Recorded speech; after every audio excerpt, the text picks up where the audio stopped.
Good morning and a warm welcome to Unilever's third quarter trading update. As usual, we will review the results and have Q&A at the end. I know it's a busy results day for many of you, so we will aim to wrap up in about 40 minutes. Graeme will talk about the highlights of our performance and the growth by division. I will then cover the regional performances, and Graeme will wrap up with the outlook for the year as a whole. First, I draw your attention to the disclaimer to forward-looking statements and non-GAAP measures. And with that, I hand over to Graeme. Thanks, Richard. Good morning, everybody. So overall growth in the quarter was 2.9%, and that was balanced between volume and price and showing an overall step up in volume from Q2. And this keeps us nicely on track for our full year guidance to be in the lower half of our multi-year range.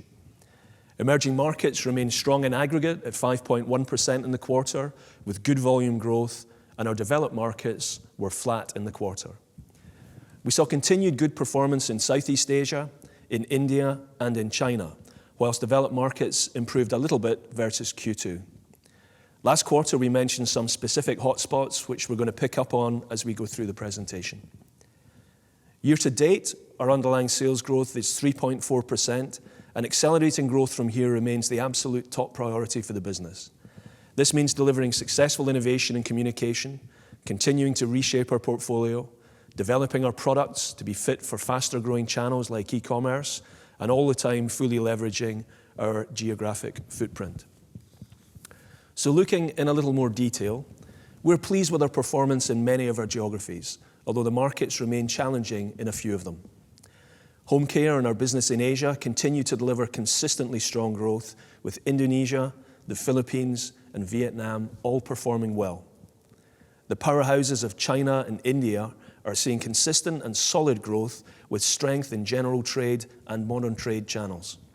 And we continue to perform well in the fast-growing e-commerce channel in the key geographies. Some markets have slowed sequentially this year. The China market has softened a little bit, and while Indian markets remain relatively strong, they have also moderated. Our markets in both the US and Europe remain quite muted. By way of shorter-term context, Q3 18 set a relatively tough comparator to lap, and as most of you know, in Brazil last year we benefited from restocking after the truckers' strike there. That created a 25 basis point headwind this quarter, and despite this, our business in Brazil had a good performance. We do remain optimistic for continued improvement in Brazil, but it will take some time. In Northern Europe, the weather gods presented a very tough weather comparator to beat from last year, and in the end, this led to a headwind of about 25 basis points of growth for this quarter. So let me move on now to the divisional performance in a little bit more detail. Beauty and personal care grew by 2.8% in the quarter with 2.1% volume, and that takes the year-to-date growth to 3.3%. Deodorants and skincare grew by mid-single digits. Hair care was more subdued as a result of high and sustained competitive intensity in both the USA and in China. Our prestige unit continues to grow strongly and competitively with our science-based hair brand, Living Proof, and the cruelty-free makeup brand, Hourglass, both growing at strong double digits this year. Hourglass is growing both in its home market of the US and internationally, and it now has 50% of its sales outside the US. And we're moving quickly in beauty and personal care to deliver more natural innovations, and this can be seen across our biggest brands. In skincare, microbiome science, where we have very strong R&D capability, is gaining traction with consumers. In Dove, we are reinventing gentleness through being the first mass brand to launch an innovation that cares for your microbiome, which is, of course, the skin's living protective layer. The sulfate-free Dove formula, with 100% gentle cleansers, cleans without stripping the microbiome. And we've rolled out this innovation now to 36 countries already. We've also launched a number of other innovations in the natural space under St. Ives in the US and with Lifebuoy natural ranges across Asia. In oral care, we're building steady penetration and gaining share with natural toothpaste, such as the Vietnamese charcoal and aloe product that's shown here on the chart. Our Cocoa White range in France is also doing well, albeit in what is a tough retail market. Turning to food and refreshment, foods and refreshment delivered 1.7% growth. Foods grew both volume and price, but ice cream declined in volume as a result of that tough weather comparator in Europe. In the US, we were pleased to see a step up in ice cream performance compared to Q2, supported by our super premium ice cream brands, Talenti, Magnum, and Ben & Jerry's. All three brands have launched exciting innovations this year, tapping into indulgent trends which help to drive the category. Indeed, according to Nielsen, the majority of the top 20 innovations by dollar value in packaged ice cream in the US have come from Unilever. In foods, dressings grew well, and in savoury, snacking and bouillons continue to lead the growth in Asia. Plant-based products and variants continue to grow across the whole portfolio.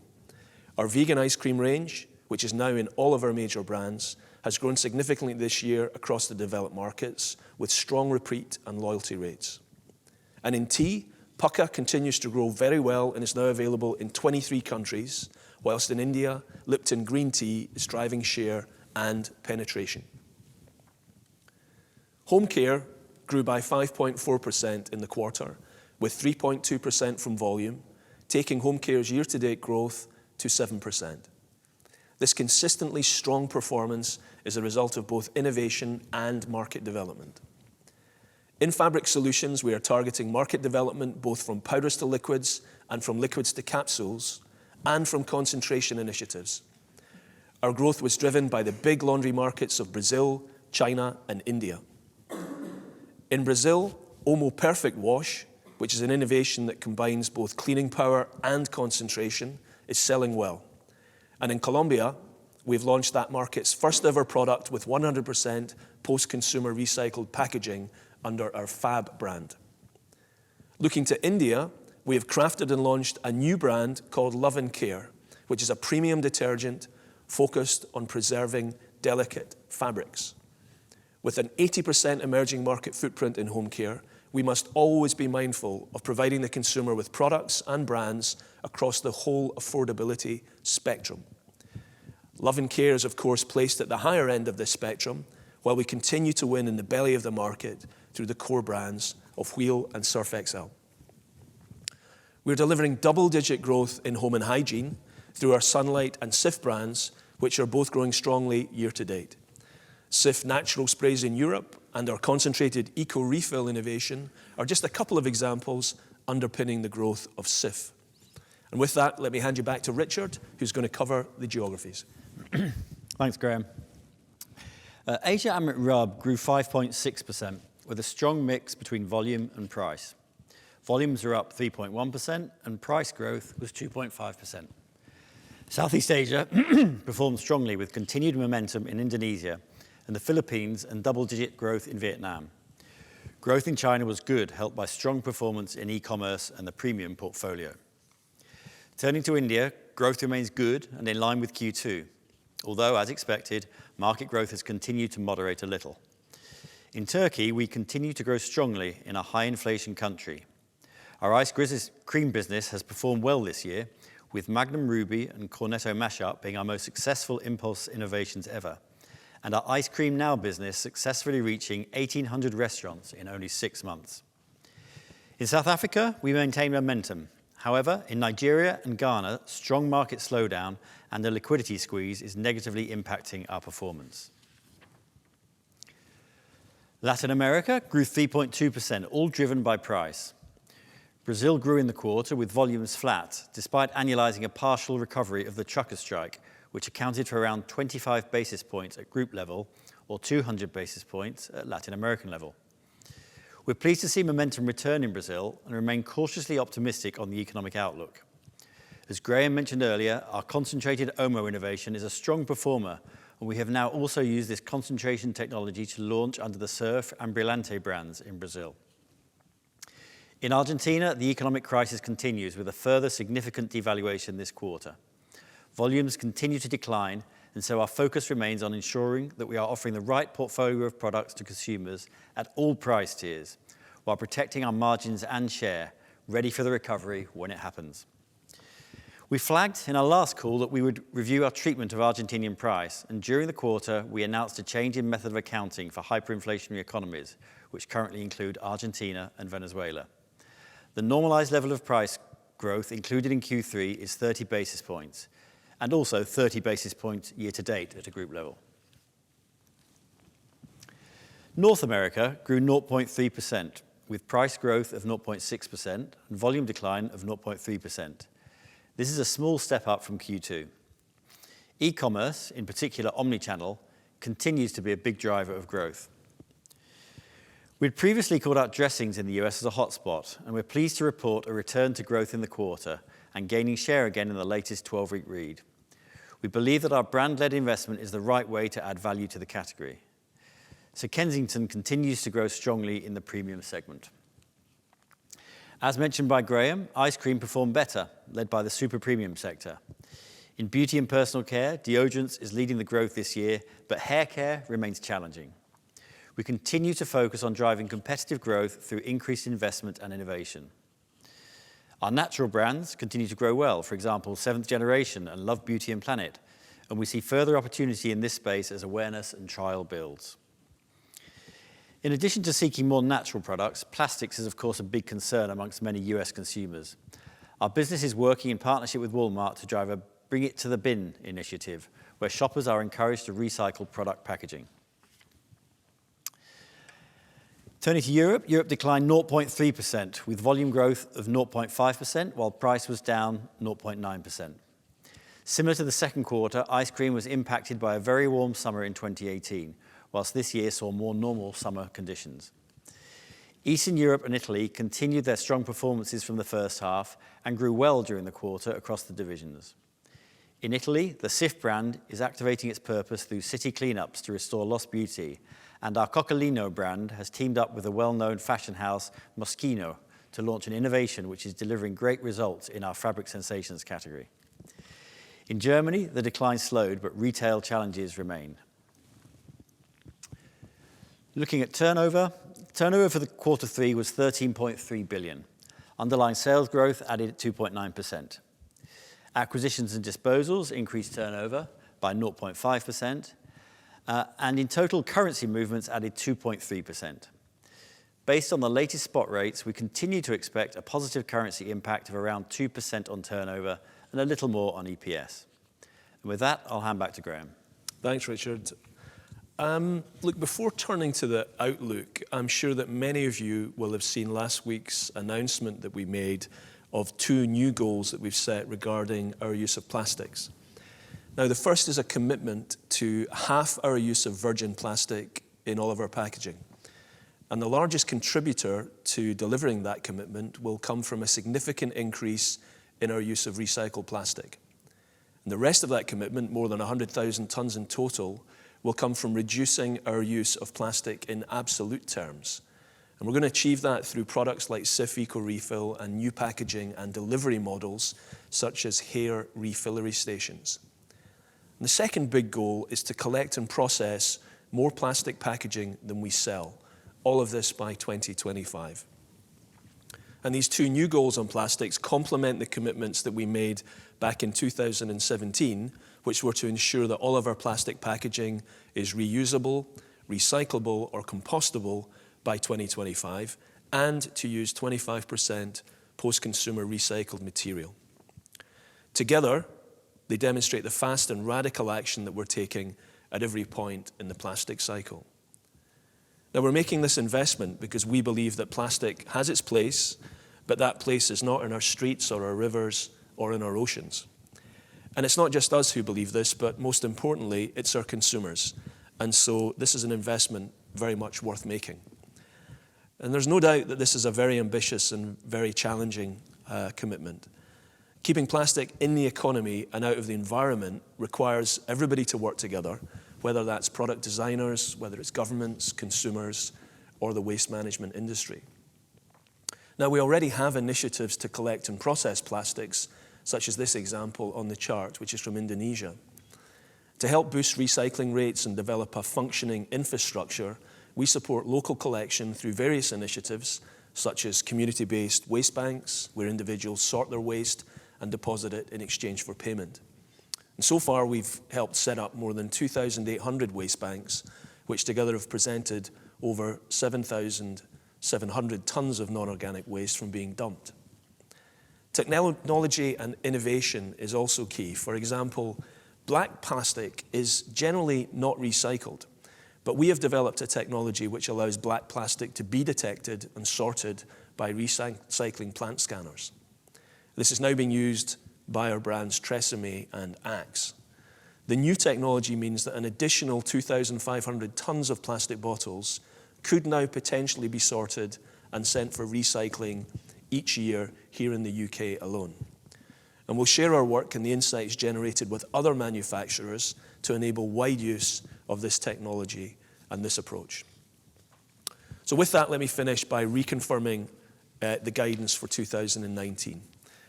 In 2019, we expect underlying sales growth to be in the lower half of our multi-year 3 to 5% range.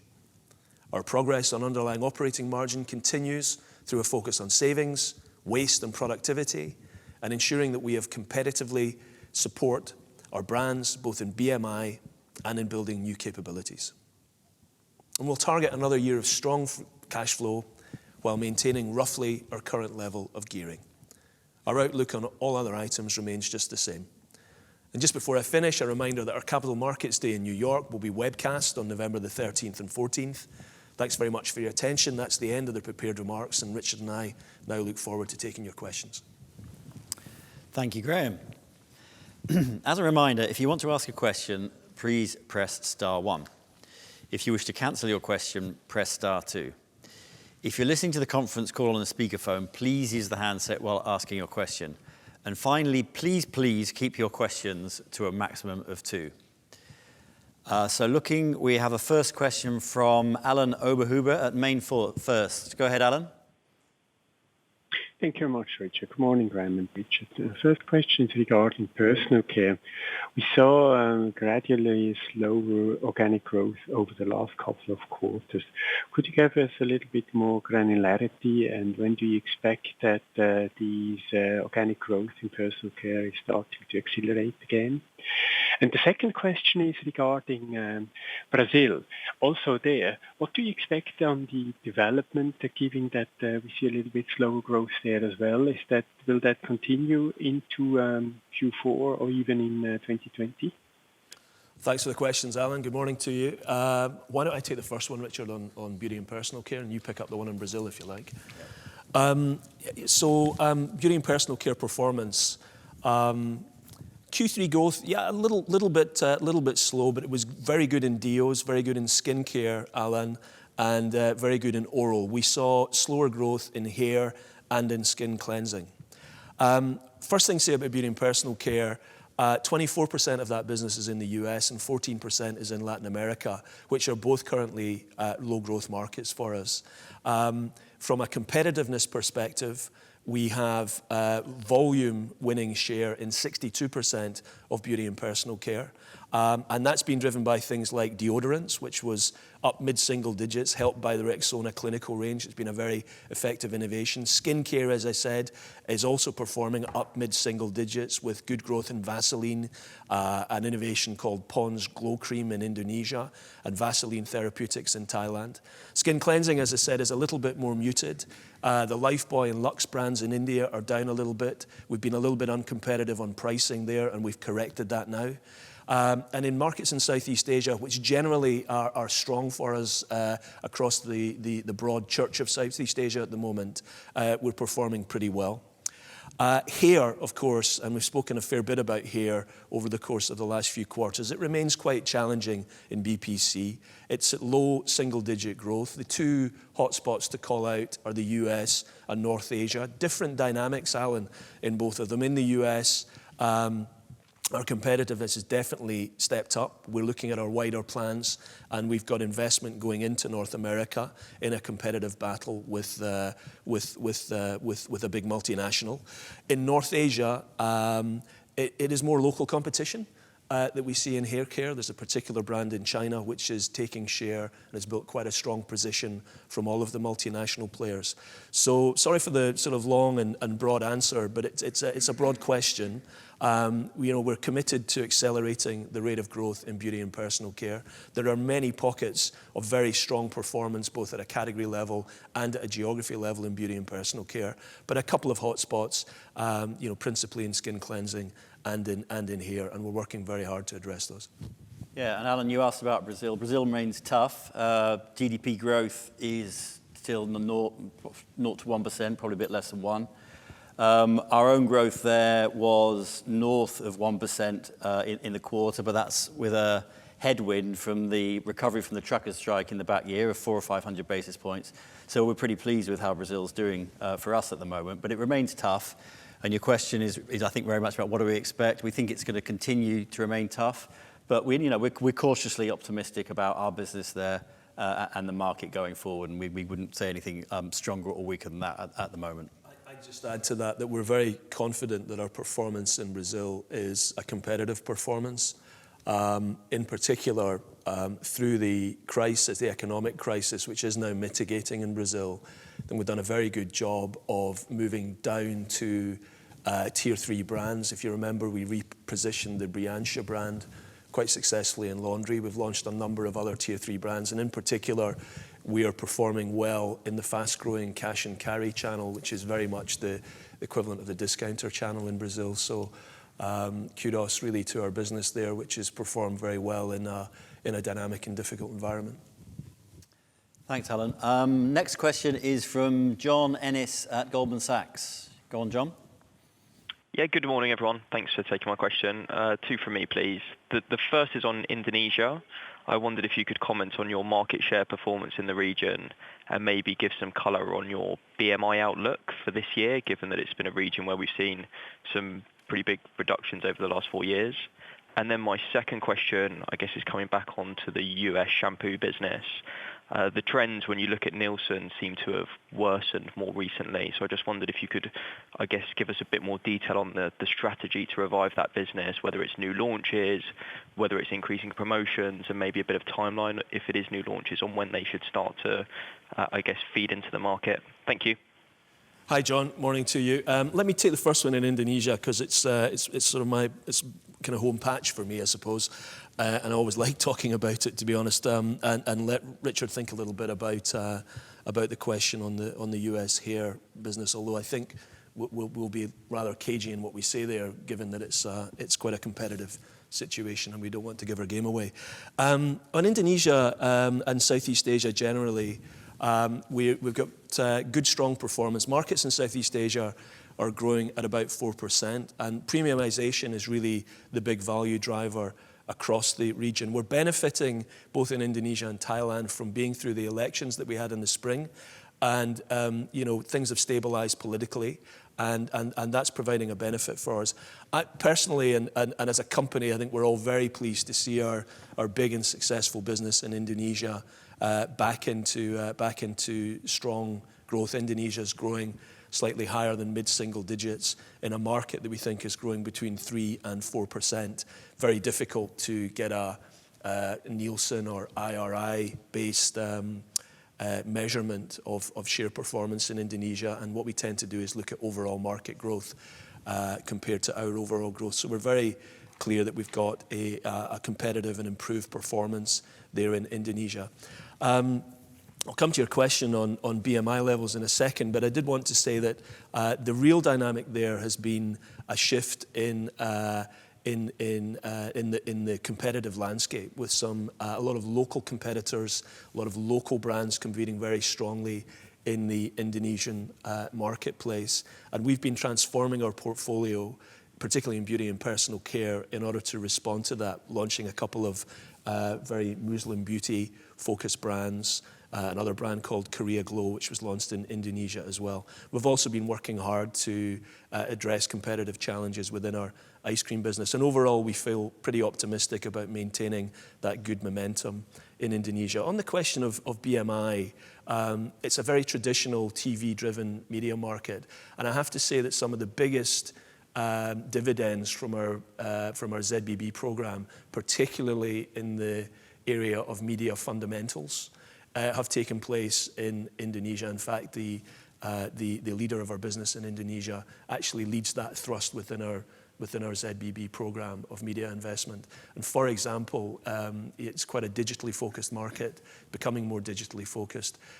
We're very effective in making sure that our digital mandatories and our compliance with good quality digital advertising take place in Indonesia. Above 70% of all our digital assets pass that test, and indeed testing our media assets before they show them. Our test rates are well above 70% also in Indonesia, and that's meant that we've been able to make our BMI and our investments in Indonesia work harder for us, and I think you're seeing that in the good strong performance that we're having there. Yeah, and on US hair, we called it out as a hotspot last quarter, so I think you're right to ask us how it's going. It continues to be a very, very competitive sell for everybody. We're seeing steps up in media and price, and we're stepping up our investment in hair care in the US and scaling up innovation. Now, we're not going to talk too much about that, obviously, here. Overall, we know what our plans are in place. We are pleased with the overall performance in Dove and Sundial, but I think we have more work to do on Suave and Tresemme.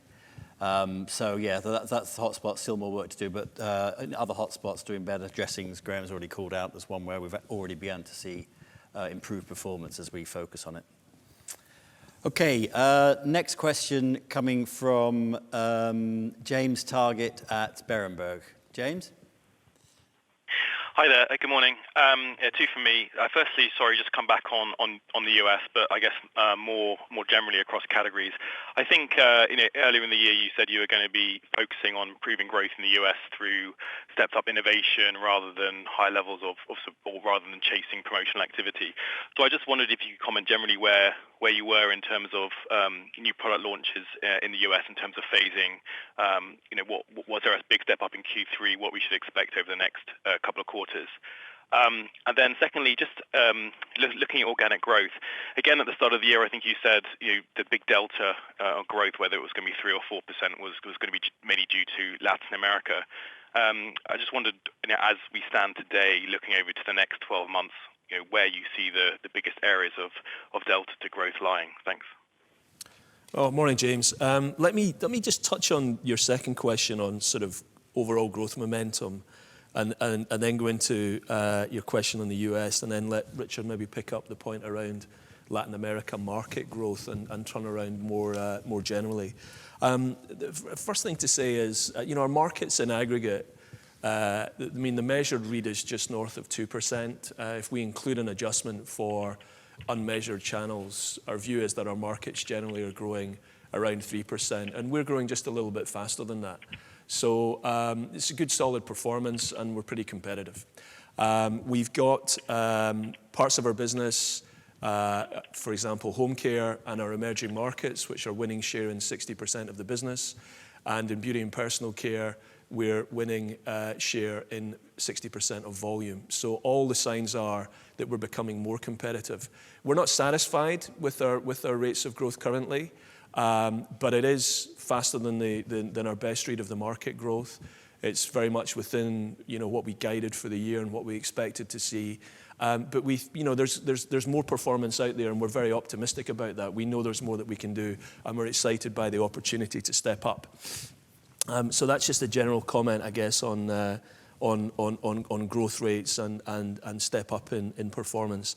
Turning to the US and your question on North America, more specifically, there was a slight pickup actually in market growth in North America in Q3 to around 1.5% to 2%, with most of it coming in food and refreshment. Now, we will have driven part of that, of course, with the activity and the step up in success that we've had in ice cream in North America, and in particular, the turnaround in momentum that we've had in the dressings business in North America. We're back to winning share in dressings North America.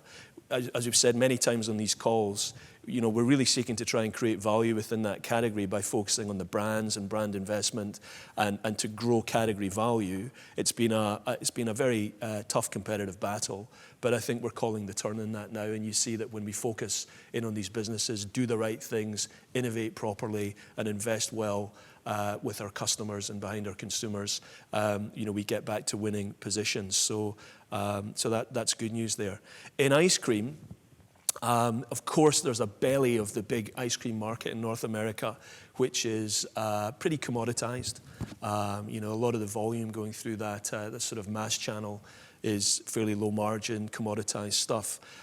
We've been focusing on changing our portfolio, as you know. We acquired the Talenti brand. We launched the Magnum brand some years ago, and we've got Ben & Jerry's. And in what we define as the super premium sector, we have almost half of the super premium sector in North American ice cream as Unilever brands. And as I said in the presentation earlier, almost all of the innovation coming through in ice cream North America is being led by Unilever.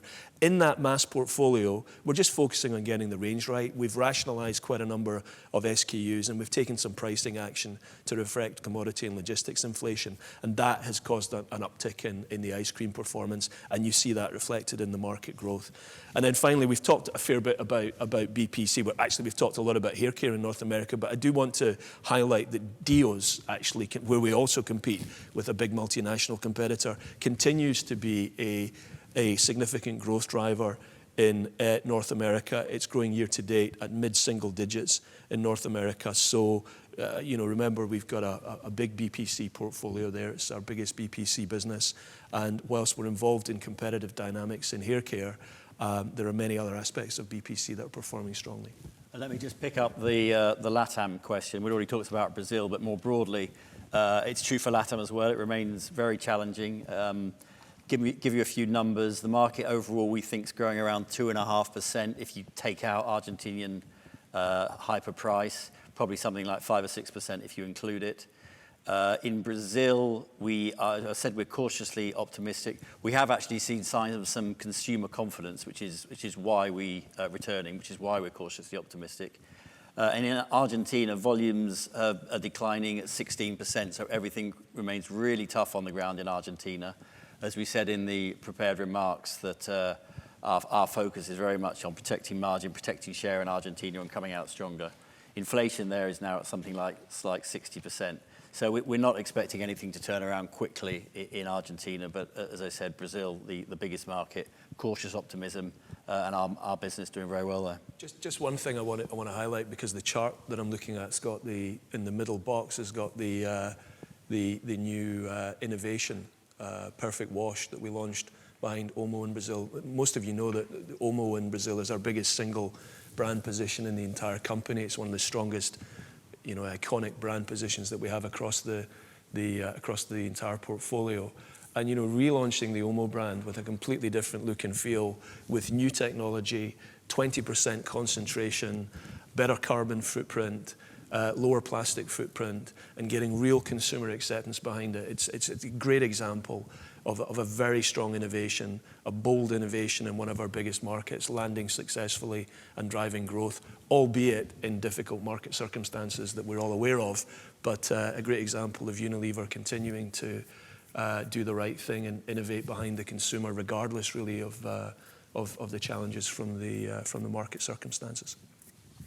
Right, thanks. So straight on to the next question, which is from Martin Deboo at Jefferies. Go ahead, Martin. Yeah, morning everybody. Martin Deboo at Jefferies. The question's on plastics, actually. It's nothing to do with trading. And I guess the context over from my side is sort of welcoming the initiative and welcoming the boldness and the ambition, but sort of worried and obsessive about the costs and practicalities. So if I could ask you on that, I guess it breaks down into, you're implicitly targeting about 300,000 tonnes of use of recycled plastic within 5 years, and you, I think, consume just a bit less than 5,000 tonnes in 2018. So the first question, I think, is how do you scale that at that level of ambition? And given everyone else has similar targets to yours, does that implicitly mean that you're going to collaborate with the likes of Nestlé, Danone on some sort of recycling supply chain?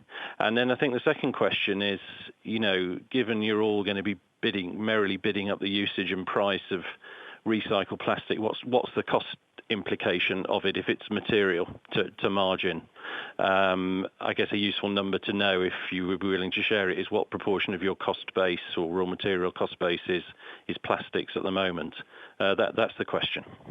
Oh, morning, Martin. Thanks. A really terrific question in an area that I hope we can actually spend more time in the months ahead in exploring, actually. The first thing is, in terms of, it's great news that everybody in the sector has got commitments on plastic, and of course it's the right thing for everybody to do. It's demanded by the consumer, and therefore it's, from a business perspective, makes perfect sense as well. And it's really good that everybody in the sector is focusing on it. I do think that the commitments that we made last week actually go a step ahead, and we're hoping that by doing that we will trigger further action from other companies, because this is not about competition as such. This is about making systemic change, and that's what we're trying to achieve.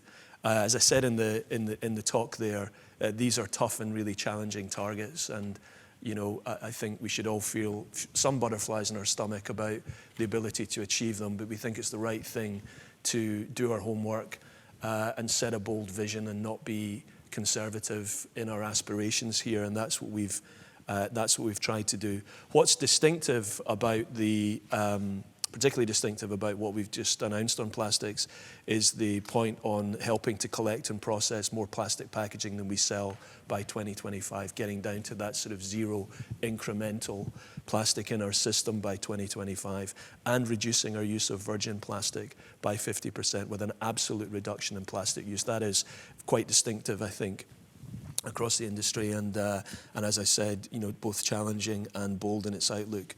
Will it require us to collaborate across not just other manufacturers and suppliers in the industry, but retailers and collection systems? Absolutely it will.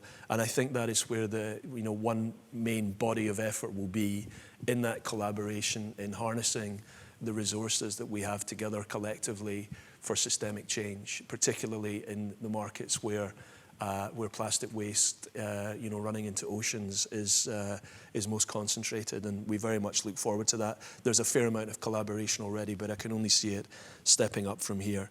But the other thing fundamentally we have to do is to think about design. This is a design challenge sitting around packaging and products. It's going to require us to introduce new packing materials, scale up new business models, get into reuse and refill formats. And these might not all be entirely attractive from a consumer perspective, and we're going to have to do that at unprecedented speed and intensity. So it's going to be challenging going forwards. To give you a sense on the cost, our current plastic packaging spend is about 5% of Unilever's turnover, and our plastic packaging footprint is around 700,000 tonnes. Now, I won't be specific with you on what the on-cost is for that, but I have a good sense myself already of what our cost of including more PCR, and you're quite right in terms of the market dynamics with PCR. There will be inflation before there's deflation, I would assume, in the market for PCR plastics. But I'm aware of the range of on-cost for that for 2020. And I'm also very clear that that's an investment worth making within our P&L. We talk very often on these calls about A&P as a percentage of turnover, but there are many, many areas in which you have to invest in your business. And this is just one example of where we think the investment that we will make will be worthwhile. It'll show up in a different line of the P&L, of course, but it's very much focused on doing the right thing for the consumer, for the long-term growth of the business. And with our savings programs, and you can expect that we'll deliver another couple of billion of savings this year, and that will continue at similar rates or even beyond that. In the coming years, we're very committed to carrying on our savings and productivity programs. When we talk about reinvesting those savings, this is the sort of area that we will continue to reinvest in, investing behind making changes that are in the interests of the consumer and the wider planet. Okay, now I said we'd try and finish in 40 minutes. We still have a number of questioners, so I suggest we just maybe take a couple more questioners. I'm sure you want to hear from Graeme. Could you just have one question each, and we'll finish hard finish in 5 minutes. So the next question, Alicia Fowry at Investec. Hi, good morning. My question is on your comment about new capabilities to support the brands. I was wondering if you could elaborate a bit on that. I think you've touched on some of these things in your comments, but I'm particularly keen to know if there are specific areas within your brand support functions that would benefit from some additional investment, digital maybe, just your thoughts. Morning, Alicia. Thanks for the question. It's a bit of an extension, actually, from where I finished the conversation with Martin there. It's a great example of where investments that we're making in the business, specifically around data and digital and the shift to a hyper-fragmented consumer communication landscape, where we're having to invest in building capability in-house as opposed to simply making more advertising and buying more media to show that externally. So take our digital hubs. We've now got digital hubs rolled out to over 25 locations, and we'll continue to expand that up above 30. You'll get to see them in the US in particular if you come to our Capital Markets Day. They're one of the most exciting parts of visiting any Unilever operating company now is to see the activity taking place in our digital hubs.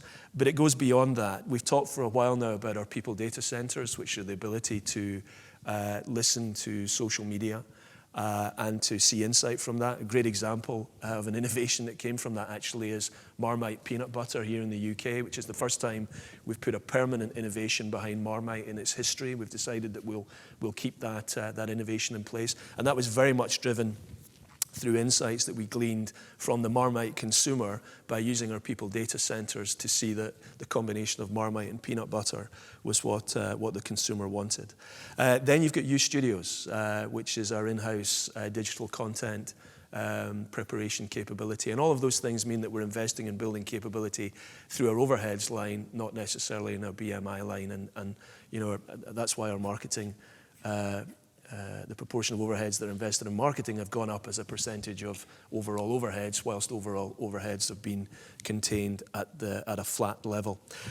So that's just one example. There's another example I could give you in terms of media capability.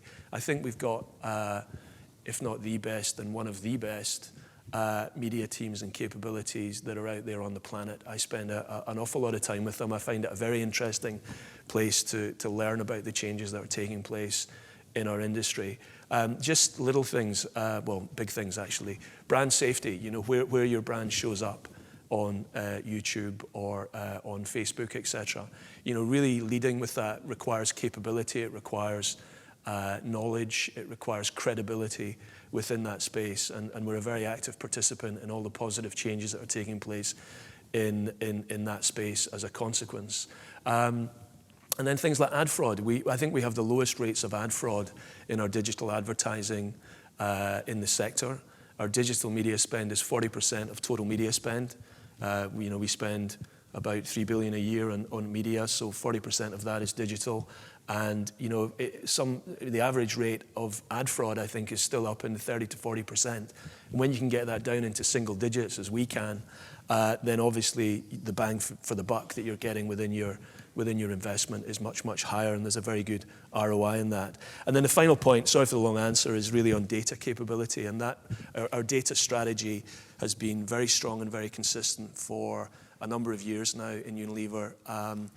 Our acquisition of first-party data, second-party data, and third-party data, how we use that to get consumer insight, how we get personally identifiable information. That's a key asset for our business in every one of our companies. It's a core raw material of the digital hubs. It allows us to get a number of distinctive traits around the consumer and is at the core of what we call data-driven marketing. It allows us to retarget and really be much more precise with the media messages that we send to consumers, making our investment much more effective in that space. So sorry for the long answer, but it was a broad question.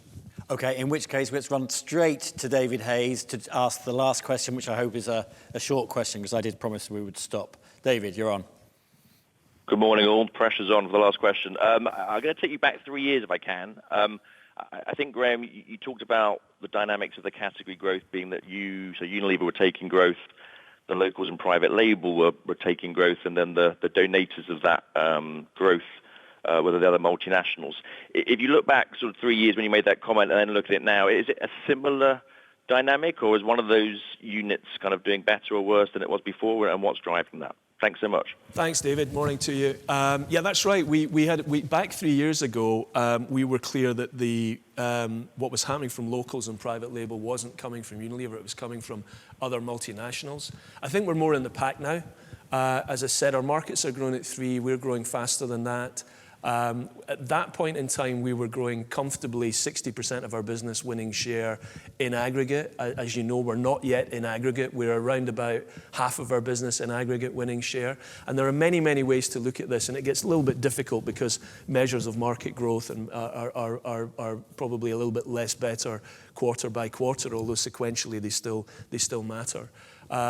So, you know, at the top level, we're growing just a little bit ahead of the aggregate growth of our markets. But there are areas in food and refreshment, for example, in BPC, where we're not growing 60% value, we're only growing 60% volume. And I think that would triangulate back, David, to saying that, you know, in terms of locals winning, I think, Richard, I'm right in saying locals are winning, private label broadly flat, although it's a little bit different in North America versus Europe.